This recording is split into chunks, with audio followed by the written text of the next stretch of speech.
5 جملے دنیا کے لیے اور 5 جملے آخرت کے لیے ہیں۔ حضرت بریدہ رضی اللہ تعالیٰ سے روایت ہے جس کا مفہوم یہ ہے کہ حضور نبی کریم صلی اللہ علیہ وآلہ وسلم نے ارشاد فرمایا کہ جس شخص نے ان 10 کلمات کو نماز فجر سے پہلے یا بعد میں پڑھا ہے تو وہ شخص ان کلمات کو پڑھتے ہی اللہ تعالیٰ کو اس کے حق میں کافی اور کلمات پڑھنے پر اجر و ثواب دیتے ہوئے پائے گا۔ تو دنیا کے 5 اور آخرت کے 5، تو وہ کیا ہیں کلمات؟ پہلا ہے حسبی اللہ لدینی، کافی ہے مجھ کو اللہ میرے دین کے لیے ہے۔ حسبی اللہ لدینی، کافی ہے مجھ کو اللہ میرے دین کے لیے۔ اور دوسرا حسبی اللہ لما اہمنی، کافی ہے مجھ کو اللہ میرے کل کی فکر کے لیے۔ تیسرا حسبی اللہ لمن بغى علیہ، کافی ہے مجھ کو اللہ اس شخص کے لیے جو مجھ پر زیادتی کرے۔ حسبی اللہ لمن حسدنی، کافی ہے مجھ کو اللہ اس شخص کے لیے جو مجھ پر حسد کرے۔ اور 5واں حسبی اللہ لمن کادنی بسوء، کافی ہے مجھ کو اللہ اس شخص کے لیے جو دھوکہ اور فریب دے مجھے برائی کے ساتھ۔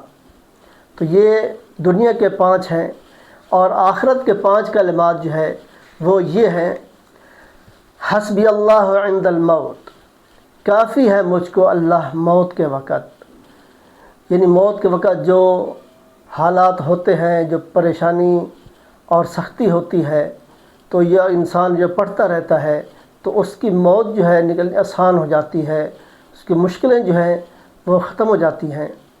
تو کیا ہے؟ حسبی اللہ عند الموت، کافی ہے مجھ کو اللہ موت کے وقت۔ دوسرا حسبی اللہ عند المسألۃ فی القبر، کافی ہے مجھ کو اللہ قبر میں سوال کے وقت، کیونکہ اس وقت بھی بڑی وحشت ہوتی ہے، جو فرشتے آتے ہیں تو بڑی وحشت کے ساتھ آتے ہیں۔ تو اس لیے جو انسان دنیا کے اندر رہتے ہوئے یہ پڑھتا رہتا ہے تو اس کے لیے پھر کوئی مشکل نہیں ہوتی۔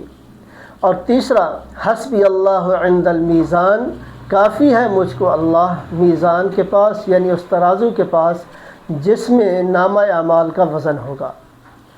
اور چوتھا ہے حسبی اللہ عند الصراط، کافی ہے مجھ کو اللہ پل صراط کے وقت۔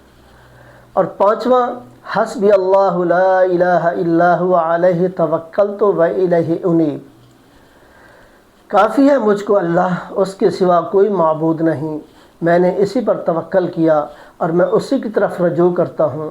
تو یہ آخرت کے 5 کلمات ہیں، تو اس کو جو ہے پڑھیں صبح کے وقت نماز سے پہلے یا نماز کے بعد، تو انشاءاللہ دنیا کے اندر بھی فائدہ ہوگا اور آخرت کے اندر بھی جو مشکلات ہیں انشاءاللہ آسان ہو جائیں گی۔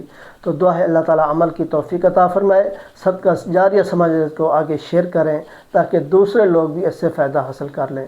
دعا ہے اللہ تعالیٰ عمل کی توفیق عطا فرمائے۔